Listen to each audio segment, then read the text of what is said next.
एक बार की बात है, श्रीमन नारायण ने शिव शंकर भगवान से जाकर के कहा, जो कि खुद परम आनंद के स्वामी हैं, श्रीमन नारायण हैं, जो शंख चक्र गदा धारण करते हैं, जाकर के एक बार भोलेनाथ से कहा कि हमको हिमालय पर कोई ऐसा स्थान बता दीजिए जहाँ पर हम बैठकर आराम से शांति से भजन कर सकें।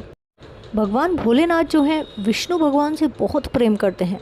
उन्होंने उनको कहा, आपको तप करने की क्या ज़रूरत है? तप करने के लिए तो हम बैठे हैं, इतने सारे ऋषिजन बैठे हैं, आपको क्या ज़रूरत है प्रभु? बोले, आप प्रेम से विराजो बैकुंठ में, आप तप करेंगे ये हमको स्वीकार नहीं। मना कर दिया भोलेनाथ ने, कहा आप तप नहीं करेंगे, आप ऐसे ही बैठे रहो। भगवान ने फिर पूछा कि हमको तप करना है, हमको कोई ना कोई स्थान बताओ। महादेव कहने लगे, आपको तप करने की क्या ज़रूरत है, आप तो साक्षात भगवान हो। महादेव ने कोई स्थान प्रदान नहीं किया, पूरा हिमालय महादेव का है, अब बिना आज्ञा कैसे जाएं? विष्णु भगवान समझ गए कि ये राजी राजी तो हमको स्थान देंगे नहीं, अब कोई और तरीका अपनाना पड़ेगा।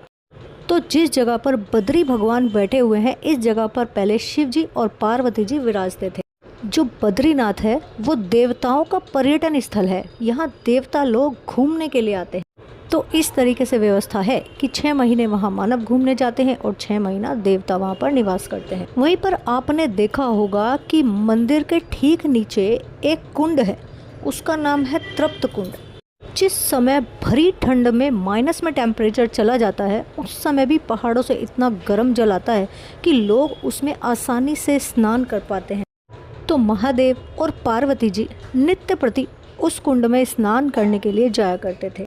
एकदम सुबह सुबह ब्रह्म मुहूर्त में एक दिन महादेव और पार्वती जी तप्त कुंड में स्नान करने के लिए गए तो देखा एक छोटा सा नन्हा बालक कुंड के बगल में पड़ा सोया हुआ है।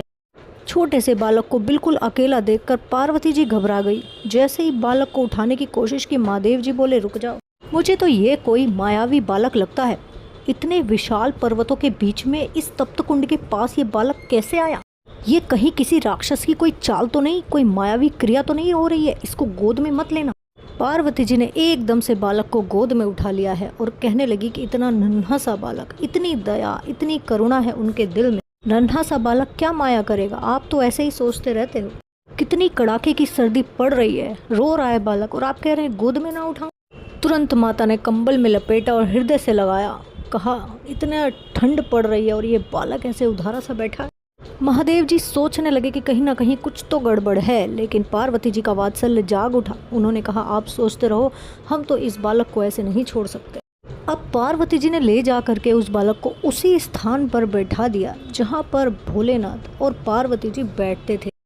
अब महादेव जी पार्वती जी से बोले कि जल्दी जल्दी कर लो, हमको और भी नित्य कर्म करने, जल्दी से ब्रह्म मुहूर्त निकला जा रहा है, स्नान करते हैं। पार्वती जी बोली, ये तो ठीक है, लेकिन ये छोटा सा बालक है, अकेला है, रोएगा, इसको खेलने के लिए कुछ खिलौना दे करके चलते हैं। पर यहाँ बद्रीनाथ में पहाड़ों के बीच में खिलौने कहाँ से आए? तभी वहाँ पर बेर का एक वृक्ष है, बेर को ही संस्कृत में बद्री कहते हैं, बद्री फल। मैया ने उस पेड़ से बद्री फल तोड़ करके थोड़े से जमा करके उस बालक के पास रख दिया। अब ये बालक इन बेर को गेंद समझ के खेलने लगा और पार्वती जी बोली, इतने ये बालक इस गेंद के साथ खेलता है, चलो हम जल्दी से स्नान करके आते हैं। अब महादेव जी जैसे ही स्नान करके वापस लौटते हैं, अपने नित्य कर्म करने के बाद जैसे ही वापस लौटते हैं तो क्या देखते हैं, तो उस स्थान का जो द्वार था, जो मुख्य द्वार था, वो बंद था। खूब प्रयास करने के बाद भी जब वो द्वार नहीं खुला तो महादेव ने क्रोध में आकर के उस द्वार की तरफ देखा तो द्वार खुल गया और देखा कि वो छोटा सा बालक तो वहाँ नहीं था, लेकिन शंख चक्र गदा पद्मधारी विष्णु भगवान एक तपस्वी के रूप में वहाँ पर बैठ गए हैं। महादेव ने देखते ही कहा, हमने पहले ही कहा था कि ये कोई मायावी बालक है। लेकिन देखते ही महादेव के नेत्रों में आंसू आ गए और महादेव ने कहा, श्रीमन नारायण, आपको क्या आवश्यकता है तपस्या करने की?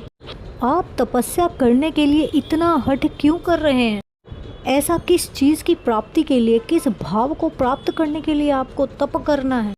तब भगवान ने जो बात कही वो जरा ध्यान से सुनिएगा। भगवान कहते हैं, महादेव, कर्म की पत्नी का नाम है तपस्या। कोई दैत्य हो, महापुरुष हो, सन्यासी हो, ऋषि हो या मानव हो, तप हर किसी ने किया। रावण भी तप करने के लिए गया था, हिरण्यकश्यप भी तपस्या करने गया था, हिरण्याक्ष भी तपस्या करने गया था। इसका मतलब क्या है? इसका मतलब यह है कि अन्य युगों में आप कितने भी कर्म कर लो, जब तक आप तप नहीं करोगे आपको उनका फल नहीं मिलेगा, क्योंकि कर्म की पत्नी का नाम है तपस्या। बिना तप किए कर्म फल नहीं देता, और कलयुग में लोगों के पास इतना समय नहीं है कि वो तपस्या करें। इसलिए भगवान कहते हैं, जिसने भी अपना जीवन मुझे सौंप दिया है उस हर मनुष्य का नाम लेके मैं ही तपस्या करने के लिए संकल्प लेकर बैठा हूँ, और इसीलिए मैं तपस्या कर रहा हूँ। इसी तरह के भक्ति भरे, भाव भरे और भी ज़्यादा वीडियोस देखना चाहते हैं तो चैनल को तुरंत लाइक करें, शेयर करें और सब्सक्राइब करें।